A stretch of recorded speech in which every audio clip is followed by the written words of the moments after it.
Selamat datang di channel Hororologi. Di video kali ini akan dibawakan sebuah kisah dari tulisan akun Quora @kumang yang berjudul Kutukan Sumpah Palsu. Untuk kalian yang ingin membaca tulisannya langsung, bisa klik link yang ada di description box. Tanpa perlu berlama-lama lagi, kita langsung masuk ke ceritanya. Berita mengenai kondisi paman ganda pun langsung menjadi topik setiap hari bagi warga. Meskipun bapak pernah berseteru dengan paman, tapi bapak tidak terima dengan ucapan mereka yang mengatakan kalimat azab, karma, dan kalimat kasar lainnya terhadap paman. Kalau tidak bisa membantu, sebaiknya jangan mengatakan yang tidak-tidak. Kau diam saja, kata bapak menegur seorang tetangga paman ganda yang setiap hari kerjanya bergosip ke rumah-rumah warga lain karena menghindari bau busuk dari rumah paman ganda. Gimana kami bisa diam? Bau busuk dari badannya itu membuatku tidak selera makan. Aku tiap hari harus tahan nafas, kan memang karena tabiat buruknya, kata ibu itu kepada bapak. Memangnya tidak ada topik lain selain ngomongin si ganda? Haruskah menghabiskan waktu kau dengan menceritakan keburukannya? Ah, sudahlah. Kau jangan sok peduli. Kau pun tidak bisa membantu si ganda. Jangan jadi sok pahlawan. Kalau cuma jenguk saja, anak kecil pun bisa. Berarti kau lebih parah dari anak kecil. Sekalipun kau tidak pernah menjenguknya, menunjukkan simpatimu pun tidak. Sebaiknya kau belajar dulu dari anak kecil. Begitulah bapakku. Bapak memang betah mengoceh. Justru bapak tidak akan diam selama lawan bicaranya terus menyahutinya. Kami yang tinggal serumah sama bapak sudah terbiasa dengan itu. Bang Liming yang dikasihani paman ganda mati-matian pun tidak pernah menjenguk setelah dirinya sembuh dari sakitnya. Bertahun-tahun lamanya, paman ganda masih terbaring tak berdaya di kamarnya. Semua keluarga pun kini sudah pasrah. Bahkan sempat diadakan doa sampai 7 kali di rumah pemimpin umat di desa. Karena tidak ada yang mau masuk ke dalam rumah paman ganda, jadi doa dilakukan di rumah pemimpin umat. Setiap sembahyang pada hari Minggu pun, nama paman ganda juga dibawakan di dalam doa, meminta kesembuhan untuk beliau kepada Tuhan. Tapi ternyata takdir berkata lain. Setelah hampir 5 tahun lamanya paman ganda bertahan melawan sakitnya, akhirnya beliau berpulang. Paman ganda menghembuskan nafas terakhirnya pada jam 1 malam. Bu ganda saat itu langsung mengabari bapak. Dia lari ke rumah kami sambil menangis di tengah malam. Kami semua terbangun karena kaget mendengar suara teriakan Bu ganda, dan kami pun bergegas keluar untuk menemui dia di luar. Ada apa Bu ganda? Tanya mamaku. Suamiku Bu, suamiku tidak membuka mata dari tadi. Tolong aku. Mendengar perkataan Bu ganda, bapak pun langsung mengambil senter dan pergi ke rumah mereka untuk mengecek paman ganda. Di dalam perjalanan ke rumah, bapak dimintai tolong untuk membangunkan warga lain. Loh, belum dikasih tahu Bu? Belum Pak, aku takut bangunin mereka. Rumah kami sangat berjauhan. Rumah paman ganda berada di ujung sebelah barat rumah kami. Tapi entah kenapa, Bu ganda malah melewati rumah-rumah warga begitu saja. Entah karena takut, atau mungkin tidak enak membangunkan orang yang sedang tidur. Karena suara Bu ganda yang panikan, bapak juga jadi ikut panik. Bapak asal menggedor rumah warga saja, yang penting mereka semua terbangun. Padahal tidak perlu digedor pun, suara tangisan Bu ganda sudah bisa membangunkan warga yang rumahnya dilewati oleh mereka. Tapi saat itu tidak ada yang langsung membukakan pintu, karena dikira tangisan itu adalah tangisan kuntilanak, karena kejadiannya pada saat tengah malam. Setelah digedor berulang kali, barulah warga membukakan pintu dan mengikuti bapak dan Bu ganda ke rumah mereka. Tapi saat itu yang ikut hanya lelaki saja. Ibu-ibu tetap di rumah karena mereka semua ketakutan. Sesampainya mereka di rumah duka, warga saling dorong. Tidak ada yang mau masuk ke dalam karena selain ngeri, mereka juga tidak tahan mencium bau busuk yang keluar dari tubuh paman ganda. Dari rumah tetangga saja sudah tercium, apalagi tepat di depan rumahnya persis. Bu ganda pun mengerti kenapa warga memilih di luar. Kalau bapak-bapak tidak tahan dengan baunya dan tidak ada yang mau masuk, saya minta tolong urus saja yang lain. Nanti saya dan anak-anak yang memandikan suami saya. Kalian mau datang saja, saya sudah sangat berterima kasih sekali, kata Bu Ganda kepada para warga yang datang. Warga jadi tidak enak hati mendengar ucapan Bu Ganda. Ya sudah, ayo kita masuk saja, kita tahan nafas saja, kata bapak kepada mereka semua. Kelamaan tahan nafas malah barengan perginya sama dia nanti pak, sahut salah satu warga yang datang. Akhirnya mereka memutuskan untuk masuk secara bergiliran. Kalau sudah tidak tahan, mereka akan keluar dan akan digantikan dengan warga yang lainnya sampai semua prosesnya selesai. Malam itu semua warga yang datang ke rumah Bu Ganda pun akhirnya pulang. Hanya menyisakan bapak dan 2 orang warga yang akan membantu Bu Ganda untuk menjaga jenazah paman. Sebenarnya mereka tidak siap harus menjaga di dalam rumah karena masih sangat bau sekali. Bapak beberapa kali harus keluar masuk rumah karena muntah, sampai ditepuk-tepuk punggungnya dan diurut tengkuknya oleh seorang warga yang juga berjaga di sana. Ah, sudah sakit dadaku. Aku sudah tidak tahan. Aku mau di luar dulu, kata bapak kepada warga lainnya. Akhirnya bapak duduk di tumpukan balok di halaman rumah itu. Pada saat bapak sedang melihat-lihat ke sekeliling, matanya tertuju ke pohon pisang yang sedang berbuah di samping rumah paman Ganda. Di sana seperti ada kain yang melambai-lambai dari balik pohon pisang. Bapak tidak bisa melihat dengan jelas karena gelap, tapi bapak yakin ada sesuatu di sana. Akhirnya bapak mengambil batu, kemudian dilempar ke arah pohon pisang itu. Tapi kain itu masih ada di sana dan masih seperti melambai-lambai. Apa itu? Karung atau jemuran? Tidak mungkin jemuran, kayaknya karung, kata bapak ngomong dalam hati. Di kampung kami tidak ada orang yang menjemur pakaian malam hari. Kalau mau mikir secara logika, percuma jemur pakaian malam hari karena tidak akan kering. Tapi kalau di kampung, menjemur pakaian di malam hari itu pamali, katanya akan mengundang makhluk halus. Apalagi pakaian yang dijemur itu pakaian wanita hamil, pakaian wanita yang baru saja melahirkan, dan pakaian dalam perempuan yang sedang haid. Baunya akan mengundang hantu perempuan yang kita sebut dengan kuntilanak. Karena bapak yakin yang dilihatnya tadi adalah karung, akhirnya bapak cuek saja. Dan setelah merasa cukup lama di luar, bapak pun masuk ke dalam rumah. Ketika bapak masuk, seorang warga yang berjaga ternyata sudah tidur di lantai. Kok bisa dia malah tidur? Tanya bapak kepada warga lainnya yang masih terjaga. Entah beneran tidur atau pingsan, kata seorang yang juga masih segar berjaga di dalam. Aku mau keluar dulu lah, giliran kita, kata orang itu kepada bapak. Ya sudah sana, tapi jangan lama-lama, ngerokok sebatang jadilah. Akhirnya dia keluar rumah dan terus duduk di tumpukan balok, tempat bapak duduk tadi. Tapi baru saja pantatnya menyentuh balok, dia langsung berdiri dan berteriak memanggil bapak, lalu meminta senter. Senter, senter, mana senter? Cepat aku pinjam senter, aku mau lihat apa tadi yang di luar itu. Kemudian dia balik lagi keluar setelah membawa senter. Dia mengarahkan senter ke pohon tebu yang tumbuh di pinggir jalan depan rumah Bu Ganda. Apa itu? Katanya sambil melemparkan batu ke arah pohon tebu. Jangan berisik, kata bapakku kepada orang itu. Orang itu pun langsung mematikan senter dan masuk ke dalam rumah.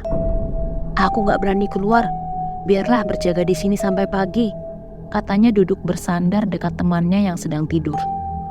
Mereka tidak boleh sampai tidur, karena khawatir ada kucing yang masuk ke dalam ruangan itu dan melangkahi jasad paman. Lagi-lagi itu pamali. Tapi meskipun sudah ketakutan, mereka tetap saja keluar masuk rumah, karena tidak ada yang mampu menahan nafas lama. Ketika bapak keluar rumah untuk yang kesekian kalinya, bapak akhirnya sadar, benda yang dikira karung tadi sudah tidak ada lagi di pohon pisang. Bapak langsung mengambil senter, kemudian menyenter di sekitaran halaman. Pandangan bapak lalu tertuju ke pohon tebu.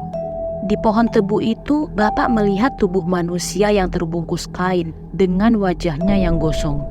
Bapak pun langsung terduduk hingga senternya terhempas ke tanah dan mati. Bapak langsung bangun lagi dan berlari ke dalam rumah. Bersamaan dengan itu, ada angin berhembus dari belakangnya. Bapak menengok ke arah belakang. dan melihat sosok tadi melayang di atas kepalanya dan mendarat tepat di atas atap. Bapak saat itu hampir pingsan, tapi tidak mau bilang ke orang yang ada di dalam rumah. Mereka sudah mendesak Bapak untuk bercerita, tapi Bapak belum mampu mengatakan sepatah kata pun. Tapi sebelum Bapak bercerita, tiba-tiba terdengar suara dari atap, seperti ada orang yang membongkar seng. Bersamaan pula dengan itu, suasana di dalam rumah tiba-tiba menjadi menakutkan, senyap, dan orang-orang di dalam rumah pun langsung menghentikan aktivitasnya, termasuk Bu Ganda. Bu Ganda dan keempat anaknya langsung lari ke ruang tamu untuk bergabung dengan bapak dan kedua orang tadi. Seorang warga yang sedang tertidur pun langsung terbangun. Suara-suara yang mereka dengar tadi pun akhirnya hilang, tapi kini berubah menjadi suara orang berjalan di atas atap.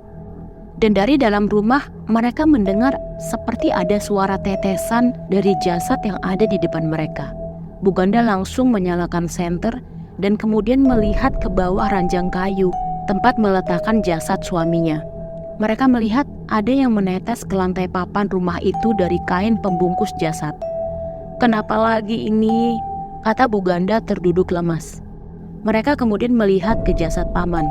Terlihat kain pembungkusnya sudah basah dan cairan yang membasahi tubuhnya mengeluarkan bau busuk lagi, bahkan lebih parah. Bu Ganda juga akhirnya sudah tidak tahan dan ikut keluar rumah karena sudah mual.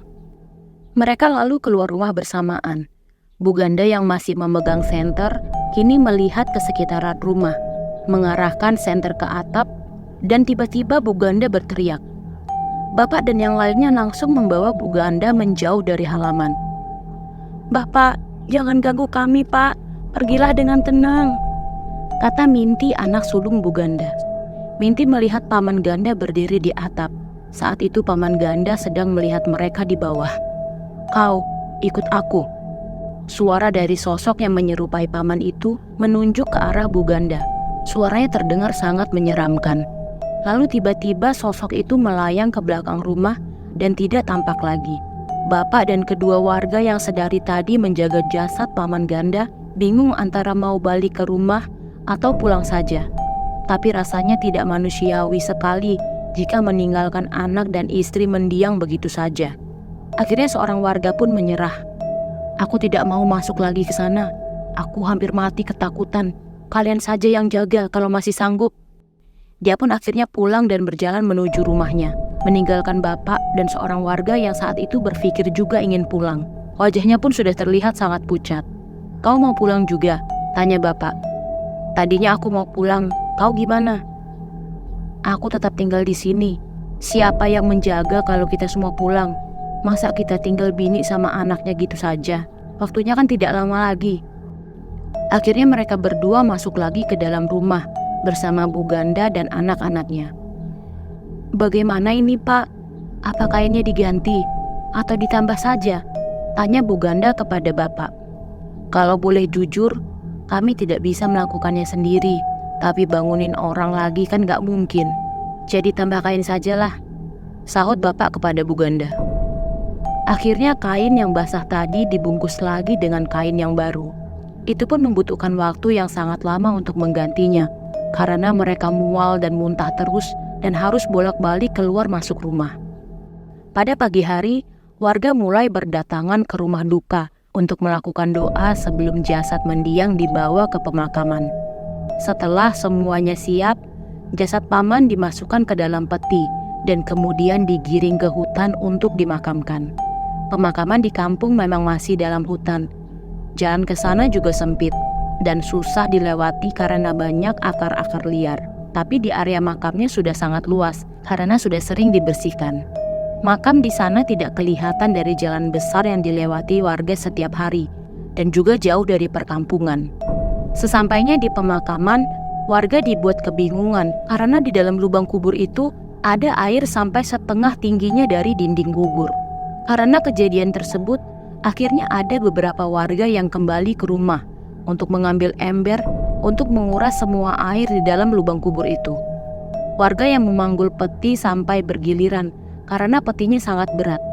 Peti tidak boleh diletakkan di tanah begitu saja, kecuali langsung dimasukkan ke dalam liang kuburnya. Setelah warga selesai menguras air di dalam liang kubur Paman Ganda, mereka mencoba untuk memasukkan peti ke dalam lubangnya. Tapi anehnya, peti tidak bisa masuk ke dalam dasar tanah karena sempit dan menggantung. Semua warga saat itu mulai panik. Jadinya gimana ini? Kami sudah tidak mampu mengangkat petinya lagi. Peti ini sangat berat, keluh seorang warga. Mau tidak mau harus diangkat lagi, giliran sama yang lain. Jangan liatin saja, petinya tidak bisa masuk kalau cuma diliatin. Ayo semua bantu. Bapak memerintahkan warga lain untuk saling bergantian mengangkat peti Paman Ganda. Akhirnya peti pun diangkat kembali. 3 orang warga kemudian mencangkul lagi lubang kubur itu. Begitu terus bergilir dengan yang lainnya. Sudah cukup lama menunggu semuanya beres. Akhirnya peti pun langsung diturunkan lagi. Tapi anehnya, lubang kuburan Paman Ganda masih saja terasa sempit. Aku sudah capek, gak mungkin nyangkul lagi. Kita juga tidak banyak, semua sudah dapat giliran nyangkul. Sudahlah, bawa pulang saja jasadnya si Ganda. Sebagian tinggal di sini untuk melanjutkan nyangkul. Kau ini bicara apa? Itu pamali. Mana boleh jenazah dibawa balik lagi ke rumah. Apalagi ini sudah 2 kali keluar masuk lubang. Saat Bapak sedang berselisih dengan warga lainnya, tiba-tiba langit pun menjadi mendung. Awan hitam pun berkumpul dan langsung menumpahkan hujan yang sangat deras. Akhirnya semua warga pun sepakat membawa jenazah Paman Ganda pulang lagi ke rumahnya. Sebenarnya hal itu sangat bertentangan dengan kepercayaan di sana, karena katanya membawa pulang jenazah ke rumah lagi akan membawa satu anggota keluarga terdekat untuk mati bersama. Tapi keadaan memaksa mereka melanggar kepercayaan itu. Akhirnya mereka pun sampai di rumah duka. Jenazah Paman Ganda dibawa masuk lagi ke dalam rumah dan tidak dikeluarkan dari dalam peti. Tapi tutup petinya dibuka. Mau tidak mau, warga harus siap berjaga lagi nanti malam. Karena Bapak dan 2 warga lainnya sudah berjaga di malam pertama, di malam berikutnya ada Paman Gapar yang merupakan sepupu dari Paman Ganda, ada Bangganan, anak dari Paman Gapar, dan ada Pak Agan, warga di sekitar yang mendapat giliran jaga. Sebenarnya tidak ditentukan siapa yang berjaga malam itu, tapi warga yang lain tidak ada yang mau. Paman Gapar sebagai sepupu kandung dari mendiang tidak bisa memberikan alasan untuk menolak. Di saat mereka bertiga menjaga jenazah Paman Ganda, malam itu kejadian aneh dan horor pun terjadi lagi. Hujan deras yang tadi menyisakan gerimis sampai malam hari, menambah suasana mencekam di perkampungan. Pada tengah malam, tiba-tiba Paman Gapar kebelet mau kencing. Karena dia takut ke tanah sendirian, akhirnya dia minta ditemani oleh Bangganan, anaknya. Kau ini sudah tua kencing aja takut, kencing di celana aja, kata Pak Agan. Biasanya aku tidak takut, tapi malam ini beda. Kau juga tidak berani kan jaga di dalam sendirian? Balas Paman Gapar kepada Pak Agan. Iya kau benar, aku ikut kalian aja lah. Tiba-tiba aku mau kencing juga. Akhirnya mereka bertiga kencing berjamaah menghadap pohon pisang di samping rumah. Tapi tiba-tiba Paman Gapar terduduk, kemudian ngesot menjauh dari pohon pisang. Hei Gapar, kau kenapa? Itu apa? Itu orang atau bukan? Tanya Paman Gapar mengarahkan senter ke pohon pisang. Tapi saat itu Pak Agan dan Bangganan tidak melihat ada orang di sana. Paman Gapar juga terlihat kebingungan. Dia sangat yakin tadi ada yang berdiri di balik pohon pisang itu. Mereka kemudian berjalan dan mau masuk lagi ke dalam rumah. Tiba-tiba Paman Gapar terduduk lagi, lalu menunjuk ke atap rumah. Bang Ganda, itu ada Bang Ganda, katanya gemetaran. Saat itu Pak Agan dan Bangganan juga langsung menengok ke atap. Mereka juga melihat Paman Ganda berdiri di atap. Tapi saat itu Paman melayang dan tidak menyentuh seng di atas rumah. Paman Gapar langsung diseret oleh Bangganan dan Pak Agan ke dalam rumah, dan di sana mereka disambut lagi dengan penampakan asap yang keluar dari ujung peti mendiang. Mereka pun langsung memanggil Bu Ganda dan anak-anaknya.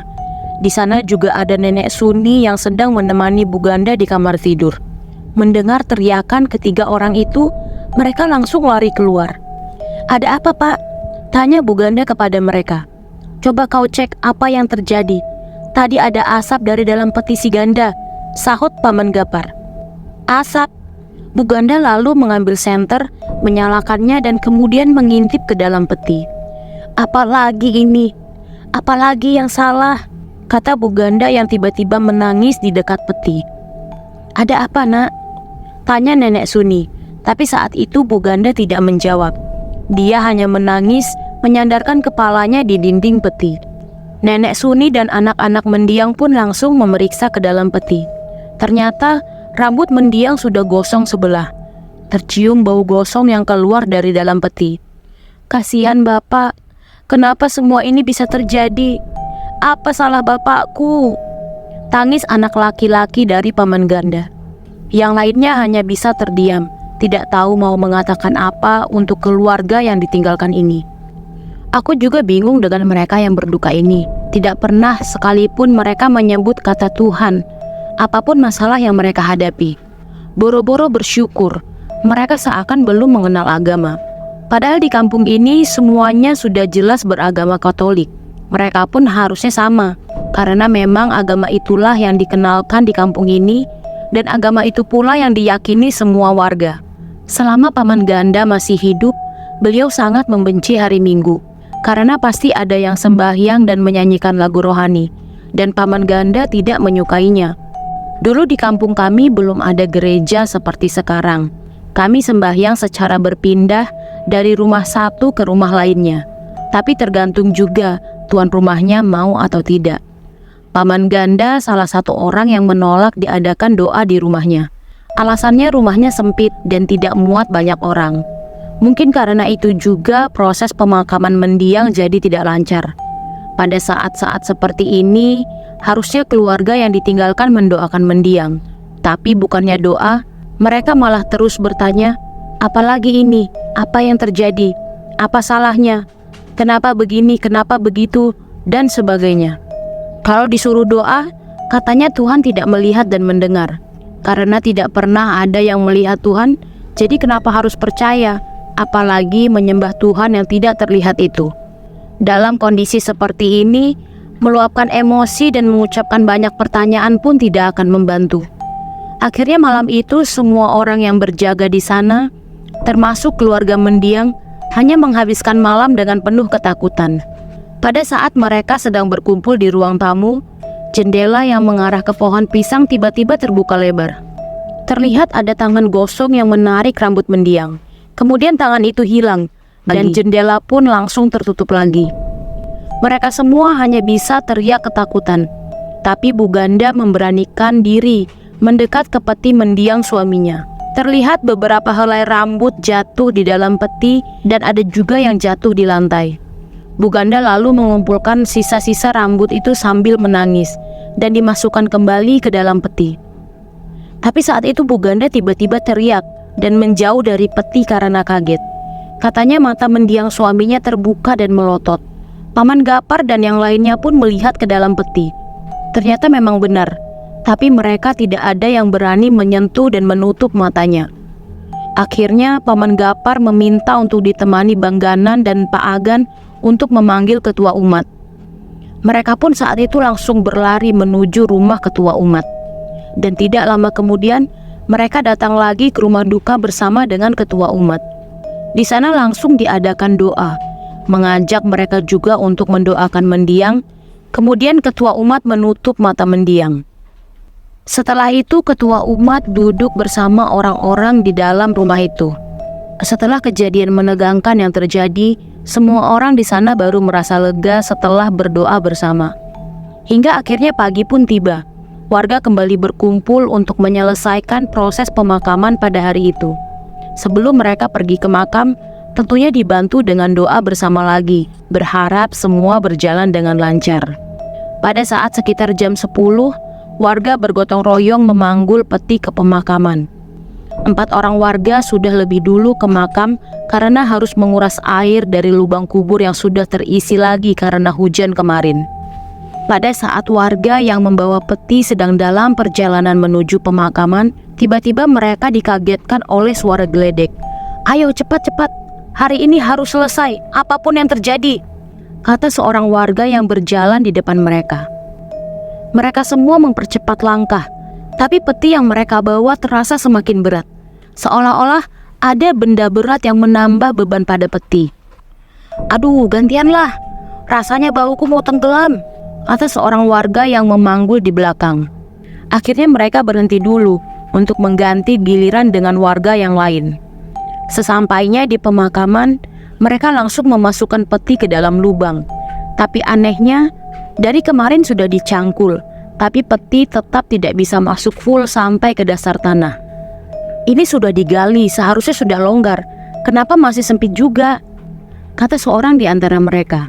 Tapi karena mereka sudah kelelahan, akhirnya peti itu dipaksa sebisanya masuk lebih dalam lagi. Tapi peti hanya bisa masuk setengah saja. "Kami minta maaf ya Ganda, kami sudah usaha, tapi seginilah batasnya. Semoga kau bisa tenang di sana," kata bapakku sambil ikut menimbun peti itu. Selesai sudah tugas mereka. Sebelum meninggalkan pemakaman, mereka semua berdoa lebih dulu. Barulah setelah itu mereka pulang kembali ke rumah. Di perjalanan menuju rumah, warga lalu membahas sumpah yang dilakukan di kampung ini beberapa tahun lalu. Seorang warga yang rumahnya dekat dengan rumah mendiang Paman Ganda mengatakan ada yang kurang dari jumlah laki-laki yang ikut melakukan sumpah pada waktu itu. "Ya iyalah kurang, kan Ganda sudah meninggal," kata seorang menjawabnya. "Bukan Ganda, sebentar, aku ingat-ingat dulu. Gundi pergi dari kampung 2 hari sebelum ritual sumpah itu." Warga lain pun baru menyadari, kok kita tidak ada yang sadar waktu itu? Kalau tahu dia mau kabur, kita tahan saja dari jauh-jauh hari. Dia memang selalu kabur kalau sudah ada masalah serius begitu. Cuma berani main jauh saja. Kurang ajar Gundi itu. Gundi adalah ipar Paman Ganda. Gundi juga terkenal menyimpan benda-benda aneh, dan warga percaya Gundilah yang sebenarnya yang mengompori mendiang paman supaya ribut dengan bapak. Awal mula perseteruan antara bapak dan Paman Ganda karena bapak meminta pertanggungjawaban kepada Paman Ganda untuk mengembalikan tanahnya. Bapak dan Paman Ganda dikasih warisan berupa tanah yang luas. Tanah itu kemudian dikelola mereka bersama. Mereka menggunakan tanah itu untuk berladang. Sebelum berladang, mereka sudah bagi rata sesuai panjang dan luas tanah. Tidak ada masalah sebenarnya setelah itu. Lalu Gundi datang ke kampung kami, meminjam tanah ke Paman Ganda untuk membangun gubuk sebagai tempat huniannya bersama istri dan anak-anaknya. Anaknya Gundi cukup banyak, ada 8 orang. Anak laki-laki ada 5 dan perempuannya ada 3. Jadi total mereka dalam satu rumah ada 10 orang. Namun salahnya, Paman Ganda tidak bicara dulu ke bapak dan langsung memberi izin. Pada saat bapak mau membersihkan tanah itu untuk menanam sawit, bapak kaget karena ada gubuk di tempat itu. Bapak lalu datang ke gubuk itu memanggil-manggil Paman Ganda. Tapi yang keluar justru Gundi dengan istri dan anak-anaknya. "Kenapa kau di sini? Siapa yang kasih izin kau bangun gubuk di sini?" tanya bapakku kepada Gundi. "Tanah ini sudah kubeli dari Ganda. Kalau kau tidak percaya, tanya saja langsung ke Ganda. Tanah Ganda di sebelah sana. Ini tanahku. Kau baru datang ke sini, harusnya jangan cuma bawa badan, bawa otak sekalian. Jangan asal bangun ini itu. Kau kan tahu, tidak ada tanah kau di sini." "Aku tidak peduli. Yang jelas, tanah ini sudah kubeli. Kalau kau keberatan, kau urus saja dengan Ganda. Sudahlah, kau pergi saja dari sini. Aku juga tidak peduli kau sudah bayar atau belum. Ini hakku. Kau boleh pilih. Aku yang menghancurkan gubuk ini, atau kau sendiri yang merubuhkan. Aku kasih waktu 7 hari untuk kalian mengemasi semua barang dan pergi dari tanahku ini." Terima kasih sudah mendengarkan kisah kali ini sampai di akhir video. Nantikan kelanjutan kisah ini di part selanjutnya. Sampai jumpa.